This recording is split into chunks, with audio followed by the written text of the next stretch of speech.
Hi, Anime Scar here. I brought you the best anime of summer 2024.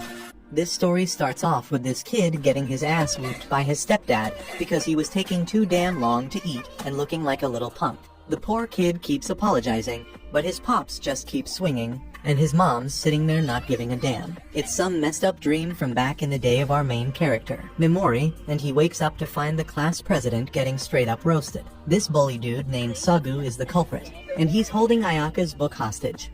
Sagu takes it to the next level by reading some cheesy romance novel out loud to the whole class, and everyone else is just ignoring the whole thing. They're all on a field trip, and Mimori can't help but notice how all his classmates are keeping their heads down, acting like they can't see the bullying, while the popular kids are cracking up. And the teacher, that dude couldn't care less and just sleeps through the whole damn ordeal. Mimori thinks maybe he'd look pretty badass if he stepped in, but then he remembers he's just a nobody and ain't gonna change a damn thing. Ayaka's had enough and gets all frustrated.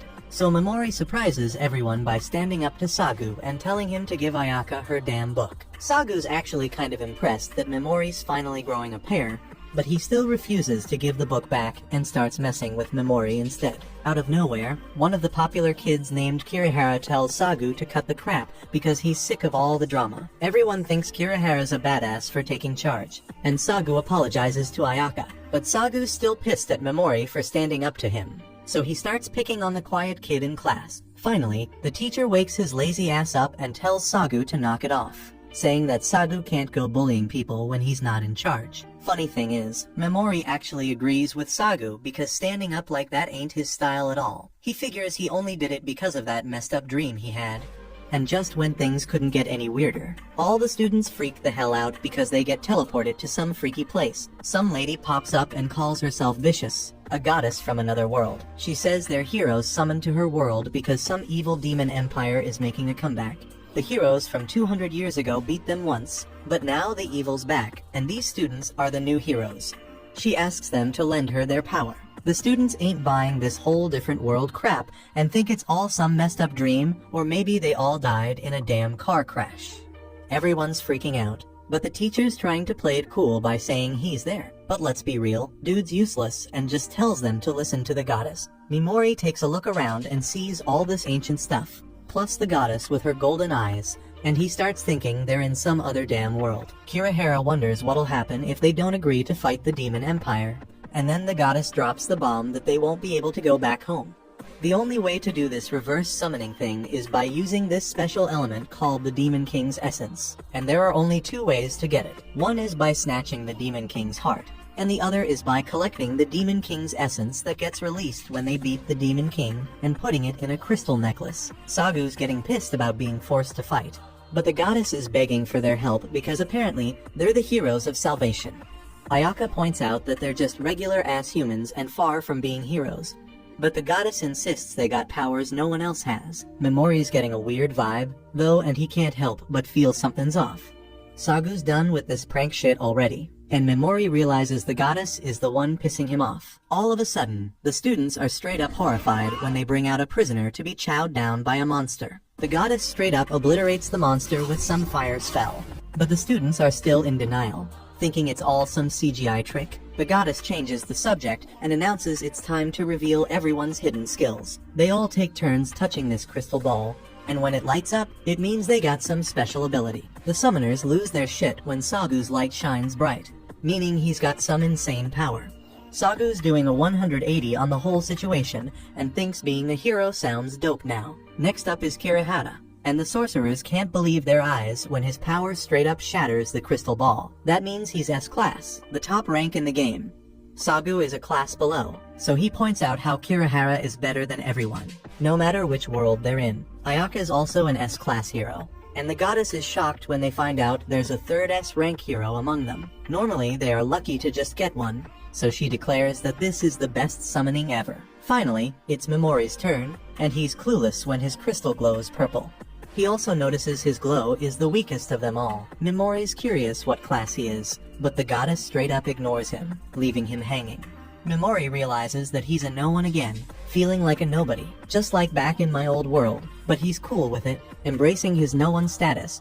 and then out of nowhere, the quiet kid in class makes the crystal glow all black. The goddess explains that it only happened once before when the dark hero touched the crystal, and that dude ended up being one of the strongest A-rank heroes ever. The quiet kid starts laughing like a maniac and declares he always knew his time would come. Shortly after, the goddess shows everyone how to check their stats. Memori notices his stats seem pretty low, and he's got this unique skill called status ailments. Those unique skills are exclusive to the person who's got them, and the heroes can unlock more later on. Sagu's getting bored of all the explanations and just wants to get into hero mode. The teacher tells him to show some respect to the goddess, but Sagu shuts him down, saying the teacher's just a D-class hero. Then the goddess calls out Memori, shocking everyone.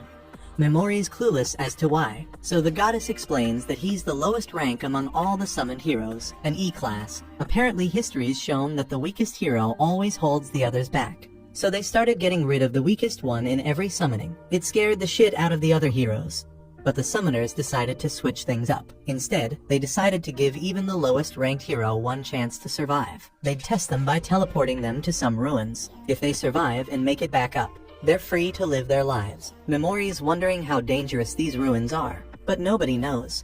They've sent countless criminals and heroes to the ruins, but none have come back. They call them the Ruins of Disposal.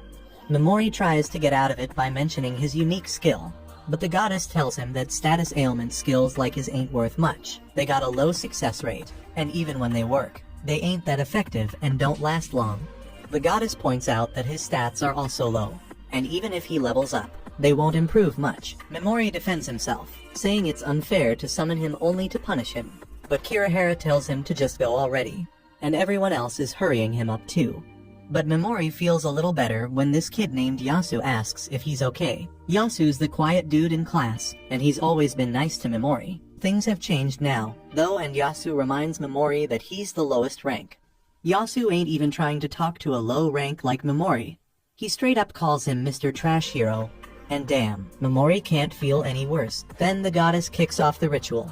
When heroes get summoned, they usually get some dope unique item, but all Memori gets is a sorry-ass leather bag. The gem on the bag only glows when you pour magic in it. That's it. Out of nowhere, Ayaka steps up for Memori, which is hella surprising, but the goddess shuts her down and knocks her out. She tells everyone to forget about Memori because he's a goner. She sees all the other heroes as winners and wants them to witness the tragic fate that's waiting for losers like Memori. But hold up, Memori finally shows some determination. He gets mad as hell and tries to paralyze the goddess with a spell. No dice though. Turns out as a goddess, she's got a constant dispelled barrier that gives her total defense against status ailment spells. She bids farewell to the trash hero, but everyone's stunned when Kirihara busts out an attack spell. He apologizes, though because he was just testing it out. The ritual keeps going, and everybody's just relieved they ain't wasting their time no more. The goddess asks if Memori's got any last words, but all he does is start crying. Then we see Memori talking to his younger self. He's sobbing, and his other self tells him that no matter how much he hides it and acts all harmless, he can't keep his true self under wraps forever. He tells himself to show everyone who he really is and stop suppressing his true colors. Finally, Memori reveals his true self when he ditches his weak persona and starts cussing out the goddess. Everybody's shocked, and Memori declares that if he makes it out alive, they better be ready for him. Then he gets teleported to the ruins, and it's pitch black. So he pours magic into the gem and starts exploring. But damn, Memori barely dodges an attack from a monster and hauls ass for his life. Memori's shaking as he runs because he can feel the massive power gap between him and that monster. Fear's taken over, and he tries to hide the glowing gem because he thinks it's attracting the beast. As he keeps running, Memori realizes he ain't scared. No, the feeling inside him is straight up frustration. He ain't got no weapons, all his stats are garbage, and his skills useless. So Memori figures this is where his life comes to an end. But out of nowhere, Memori finds some determination. He declares that he wants power and uses his paralyzation skill to freeze the terrifying monster in its tracks. Memori bolts and thinks about how the goddess said status ailment skills hardly ever work. He wonders if it was a miracle. But then he spots another monster in front of him. Memori can feel the hostility radiating from it, and it's overpowering.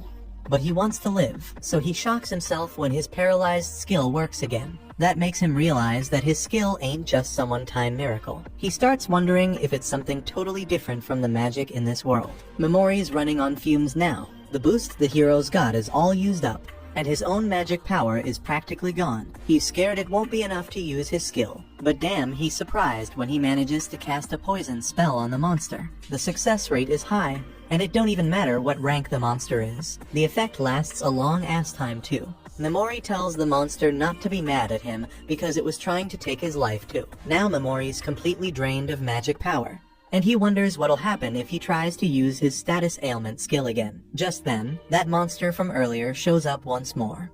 Memori wonders if someone's gonna swoop in and save him like in the movies. But then he remembers how everyone treated him like shit before and how he got beat as a kid. All that pent-up frustration reaches its peak, and Memori realizes he's just a background character. Nobody's coming to rescue him. Memori knows he can't rely on others.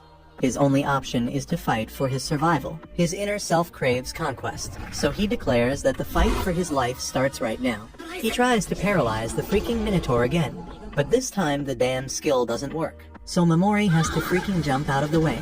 The system tells him he can't cast the same effect multiple times on one target.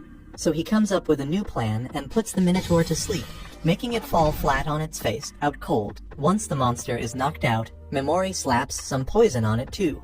Seems like there are no rules against stacking effects, but damn, he's out of mana. If he keeps using his skills, he'll run out of energy too, and he still has a bunch of monsters to deal with. Memori starts spamming paralysis like crazy, and eventually, he manages to stop all the monsters, but it leaves him ready to pass out. But his troubles ain't over yet, because more damn monsters start coming his way, so he's forced to keep using Paralyze until his body can't take it anymore. It doesn't take long before he hits his limit and can't go on. There are still a ton of monsters around, but if he tries to use his skill one more time, he'll be done for. He's got no other options, but luckily, just as he's about to give out completely, the cockatrice he poisoned earlier suddenly kicks the bucket, and because of that, Memori's level shoots up to 258, and his mana and stamina get replenished. Memori doesn't get what the hell happened at first, but then he sees the dead monster and figures he must have gained experience because his poison did the job. And now that he's got his energy back,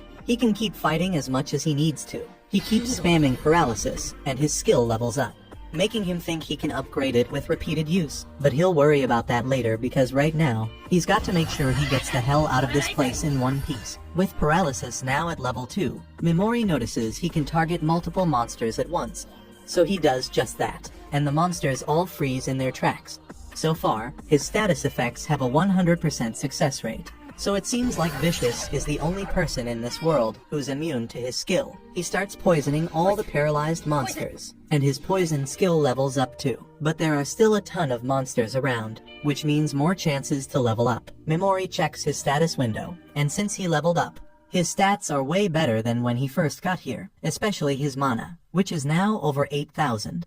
And mana is the only thing keeping him alive in this godforsaken place. Memori takes a breather and sits his ass down while he waits for the poison to do its thing. And before long, the monsters start dropping like flies, boosting Memori's level even higher. By the time he reaches level 500, Memori is pretty damn confident he can make it out of the ruins. So he gets ready to kick some more monster ass.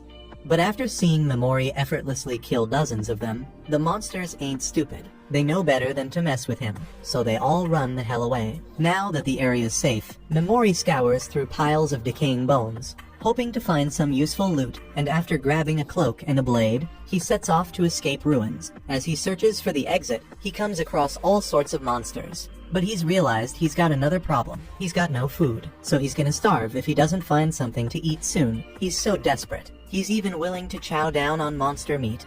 So, after he retraces his steps, he goes back to the monster corpses and reluctantly starts carving into them to munch on whatever he can. But as he tries to chow down on the eyeball, he realizes the monster's got acid in it, so eating it ain't gonna happen. With no food source, Memori thinks he'll freaking starve to death before he can escape this hole. He's got 0 energy left in his body, but then he notices his magic bag changing color, and since it's the only light he's got, he rushes over like crazy to give it more mana. Something freaking appears inside the bag, to his freaking delight. He finds a bag of beef and a bottle of juice.